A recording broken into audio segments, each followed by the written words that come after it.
వెళ్ళాక ఇక్కడ కూర్చున్నప్పుడు కూడా పాస్టర్ గారు చూసి నా వైపు మా పెద్ద కుర్చీ మీద కూర్చొని వద్దులే అంటే తీసుకొచ్చి కుర్చీ వేసింది.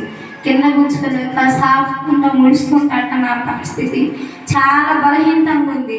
అయినా కానీ మళ్ళీ నేను కుర్చీ మీద కూర్చున్నప్పుడు కూడా నేను నొప్పితోటి బాగా వచ్చినప్పుడు మళ్ళీ నేను ఆరాధనలో నేను లేయలేక కూర్చోలేకున్నప్పుడు కూడా ఆరాధనలో లేచి నేను ఆరాధనలో ప్రభుత్వ పాలు పంచుకున్నప్పుడు నాకు తెలియని పరిస్థితుల్లో నాకు అనుకోకుండా నాకు దేవుడు నా యందు నా దయ చూపించి దేవుడు నన్ను తాకి ముట్టి నాకు ఆ నొప్పిని ఇప్పుడు చాలా తక్కువగా రూపాయలు 30 నాకు నొప్పి లేదు. ఈ మందిరానికి వచ్చినప్పుడు పోయిన ఆదివారం ఆరాధనలో నన్ను దేవుడు ముట్టిండు, తాకిండు.